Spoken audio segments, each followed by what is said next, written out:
Draw a line. It's a function.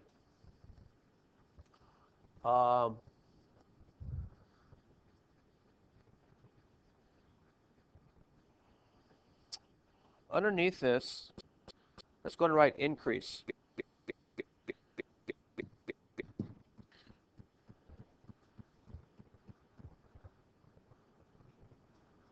What kind of function would this be called, though, by the way? Anybody remember from Math 1 days? Linear. Thank you, Perez. It's linear. It's the line. The word linear has the word line in it. It's a linear function. Is this function increasing? How far is it decreasing? Forever. Look at the arrows. Remember, you read an English sentence from left to right. That line's forever going down, so there is actually no increase. Go to write no increase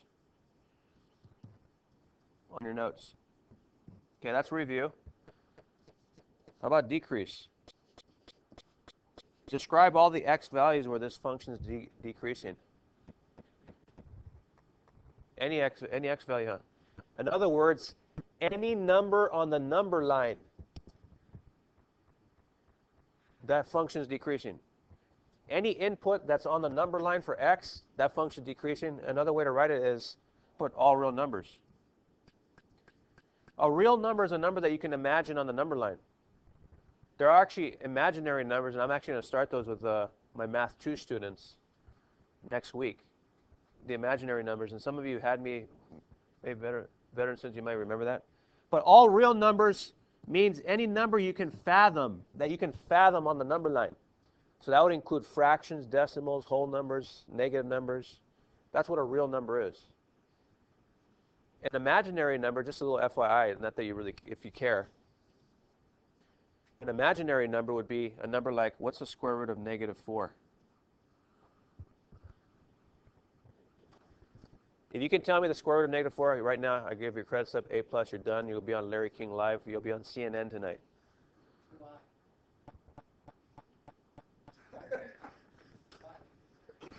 You're close.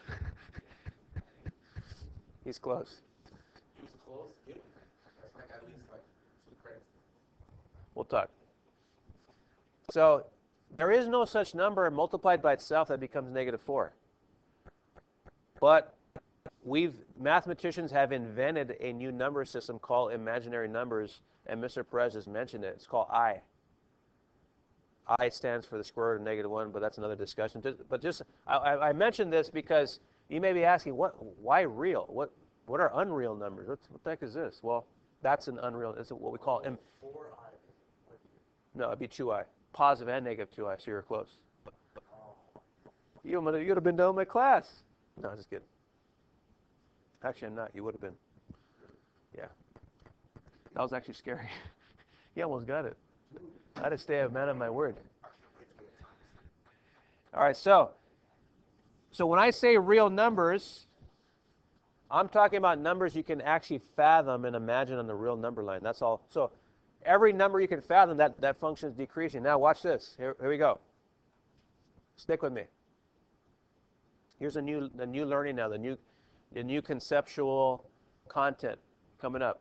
When, we put in Dodger blue. When is, watch this now, f of x. Okay, remember f of x means the y-axis. When is the function, when is f of x, the function, the output, greater than 0?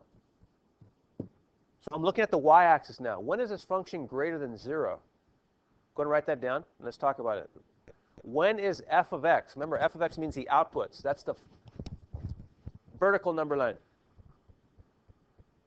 When is the function greater than 0 on this axis here? Remember, f of x is right here. That's an example, huh? So look at right here, right here, right here. All these points is when the function is greater than 0, because notice I'm looking at this axis, the vertical axis. When is it above 0? Here's 0 on the f of x axis, the vertical axis, right?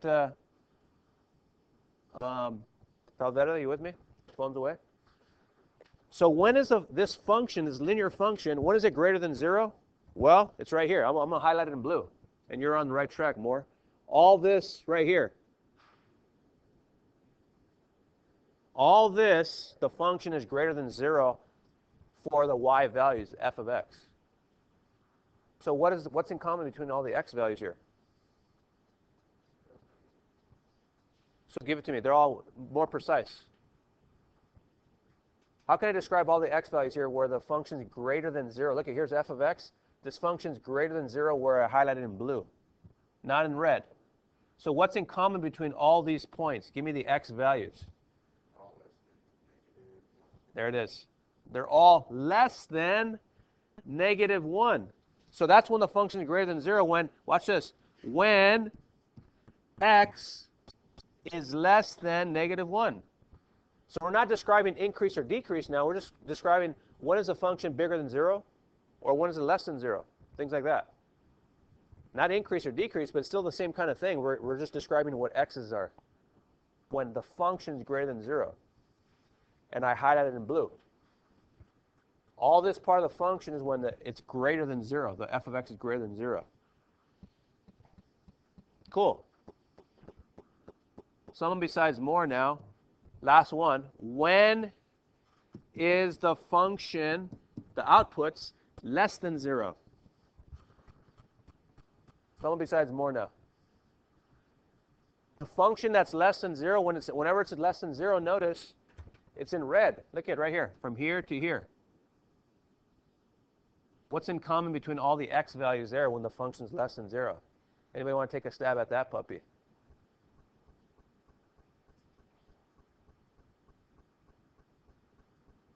Here's a cutoff. Look at it. Here's a cutoff right here. The function's less than 0 when it's red and is greater than 0 when it's blue. The function, the y values, are greater than 0 when it's above this point and below 0 when it's past this point. So describe the x values. Somebody besides more. If no one can do it, I'll come to more to the rescue. When x is what?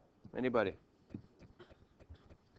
Who can describe all the x values in red? Because what's in red is when the function's less than 0. Here's the function axis, the output axis. It's less than 0, all this area. Describe the x's for me. Greater than 1. Close. Here's 1 right there, huh? Hit it. We're rocking and rolling. Right, Ibarra? I knew you'd agree. So look at the red portion of the linear function. That red portion is when the function is less than 0. What's in common between all these x's? Well, what's in common is that they're all greater than -1. That's what's in common between them. Questions?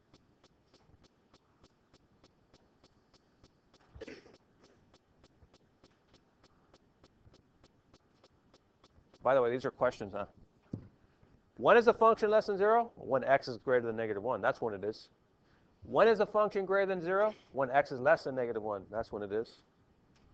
We're describing the x still. So it's still overlap from last week's lesson, but it's a little bit different. Go ahead and give me another x and y axis. Any questions here before I erase this? Just 2 more quick examples and we're done. You guys are doing good. You guys are doing excellent. Here we go. Give me another x and y axis. Watch this now. Watch this. Give me a point at -5. Give me a point at -1. And give me a point at 3. There we go. I'm coming down, looping up, coming down again.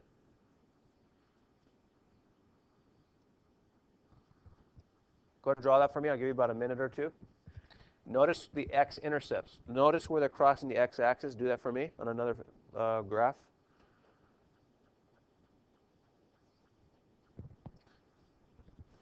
So when is the outputs the function f of x greater than 0? And when is the outputs less than 0? I'm going to color code it. I'm going to use a special pen. Let's do the creative pen. Here we go. I'll do, how about those stars? Isn't that cute? I'm going to highlight the function when the function is greater than 0. I'm going to highlight it with stars. Watch this. Where is it greater than 0? Watch this. Right here. Stops. Look at that part of the function greater than 0. Anywhere else? Hold up, Gomez. Thank you. From 3? Where at? This way? That's not greater than 0. This is less than 0. Remember, we're looking at f of x. We're looking at f of x right now. Thank you. No more increase, decrease. That's a separate discussion, but I like that, how you're thinking. Where is this function above 0? Right. Look at from here. Look at the McDonald's loop. McDonald's loop right there. All that part of the function is greater than 0 too. So right here, I'm color coding it. The function is greater than 0 where the stars are at. Now, let's describe the x's now. What's in common between these x's and what's in common between these x's? Let's do it. Now it's kind of like the increase, decrease. Same kind of idea. What's in common between the x's? Let's do it. So this part, where these stars are at, it's going on this way forever. What's in common between that part of the function? How can I describe all the x values there? Adisa, thank you. Help. Hit it. X is less than -5. Beautiful. Comma. So Valverde just described this part. Who can describe the arch, the McDonald's arch? Valverde is on fire. Hit it. X is greater than -1 and less than. There it is. So look at X is sandwiched in between two spots, this spot and that spot. So I'm going to write X is greater than -1 here and less than 3 there. We're rocking and rolling. We're done with the first question. So this tail end right here, that's X is less than -5. The loop, the McDonald's loop, that's right here. X is in between two numbers, -1, greater than -1, but less than 3. Questions there? Very good, Valverde. Excellent.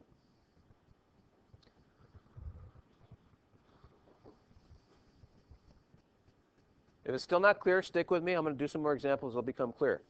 Notice how we're describing what x values are here. What are the x values? What are the x values here? Let's do less than 0 now. I'm going to use a different creative pen here.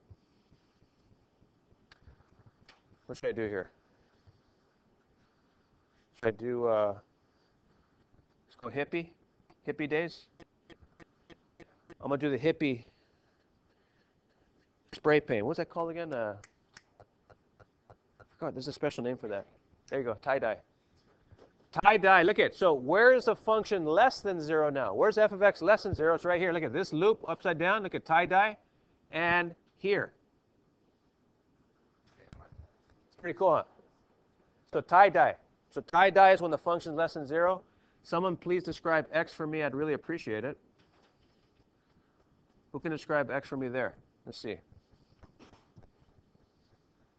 Let's describe this loop first, the bottom loop. The function is less than 0 right here. What's in common between all the x values right here? Help. Hit it. X is, so less than -5 would be this way though. So it's this way. So x is greater than -5, less than -1. So x is everything in between these two values here.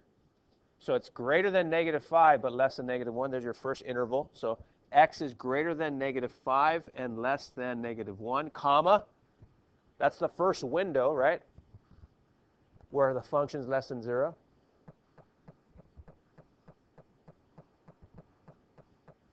Someone besides Perez or Valverde, how about this, the tail end right here? What's in common between these x values right here? X is, one more time? Less than would be this way, huh? Right. Thank you, Rojas. X is greater than 3. We're rocking and rolling. Woo!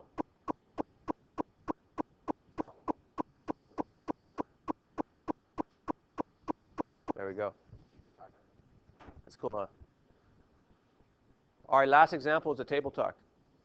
I'm pretty confident you guys are kind of getting this now, and you're going to talk about it now.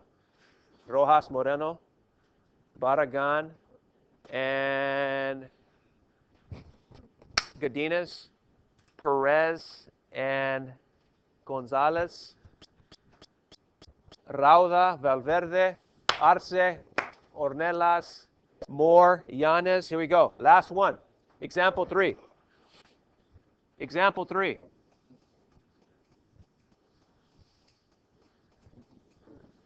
Last one, example 3. You're gonna do it on your own, but you're gonna discuss it with your partner. Let's do this. Same 2 questions. Same 2 questions. I'm gonna use tie, dye, and stars again. Here we go. Last one. Give me an X and Y axis, 7, 7, 7, and 7. You ready, Moreno?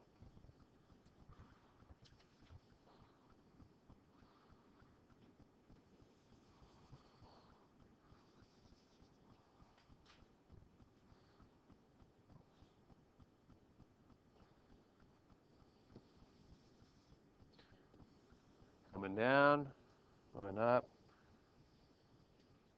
going down.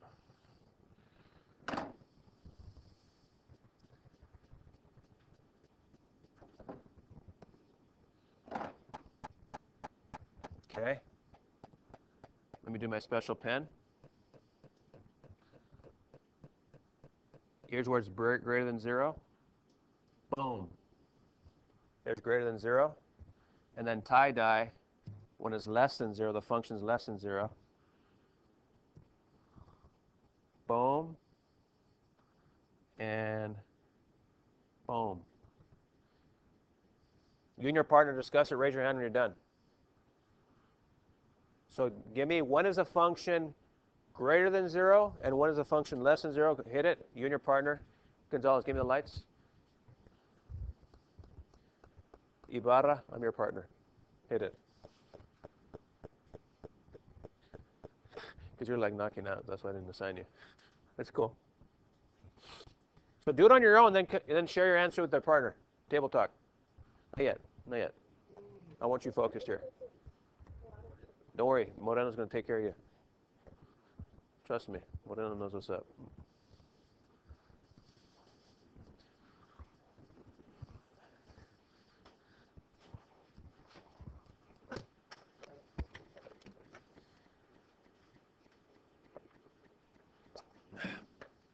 You with me, Ornelas? There you go. So Godinez, Barragan, Gonzalez, Perez, discuss it. Ibarra and Munguia, Valverde, Rauda, you two, and then Arce, Ornelas. And ladies right here. Try it. I'm going to play some Chopin. Let's get big busy.